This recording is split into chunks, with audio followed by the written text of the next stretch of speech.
is a lamp unto my feet, and a light unto my path.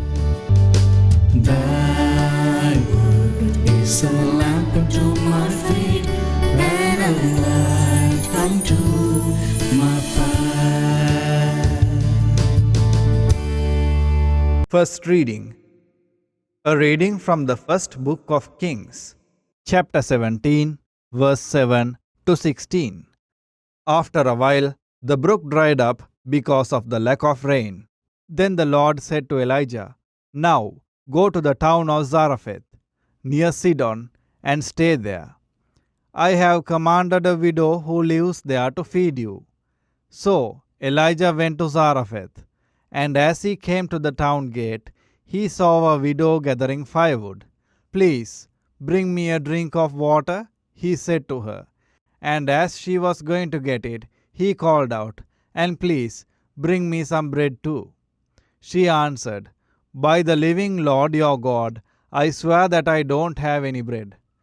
All I have is a handful of flour in a bowl and a bit of olive oil in a jar. I came here to gather some firewood to take back home and prepare what little I have for my son and me. That will be our last meal, and then we will starve to death." "Don't worry," Elijah said to her. "Go on and prepare your meal. But first make a small loaf from what you have and bring it to me. And then prepare the rest for you and your son. For this is what the Lord, the God of Israel says, the bowl will not run out of flour, or the jar run out of oil, before the day that I, the Lord, send rain." The widow went and did as Elijah had told her, and all of them had enough food for many days. As the Lord had promised through Elijah, the bowl did not run out of flour, nor did the jar run out of oil. The word of the Lord.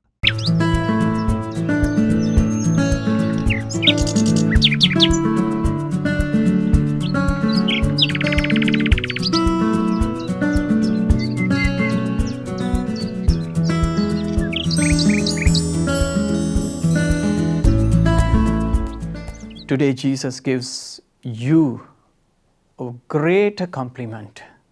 Jesus says, "You are the light, you are the salt."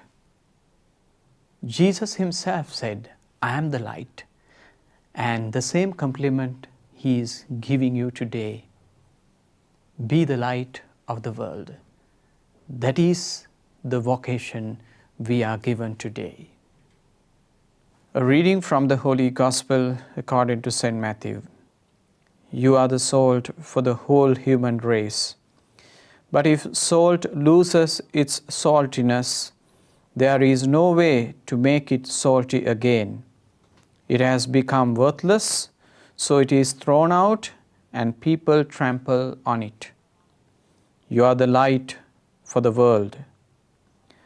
A city built on a hill cannot be hid. No one lights a lamp and puts it under a bowl.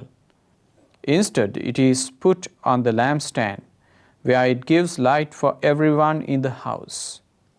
In the same way, your light must shine before people, so that they will see the good things you do and praise your Father in heaven.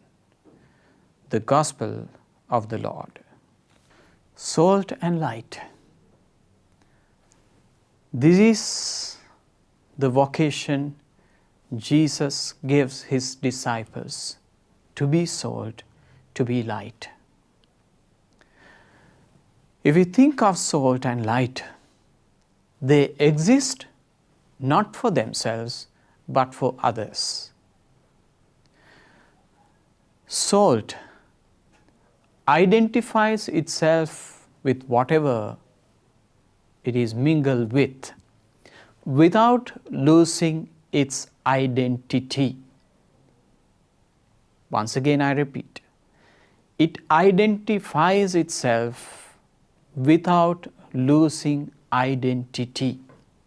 If it loses its identity, it is thrown out, it is trampled upon.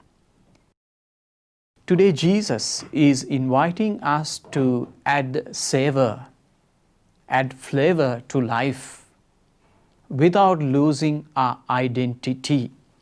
We need to go to the society. Maybe people can say this society is full of evil things. As a disciple of the Lord, you go, you become one with them, like Jesus. St. Paul, writing to the Philippians, he says, Jesus became equal to us in everything but sin.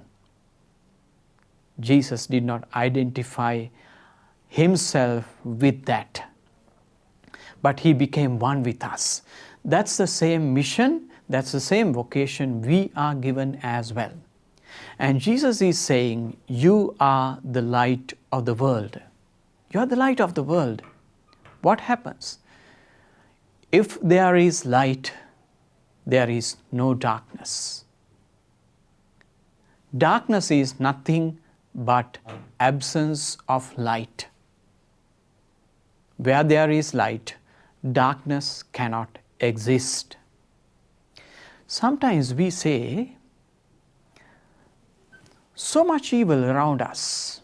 Somebody will have to do something. People are evil. There is so much darkness. We need to dispel this darkness.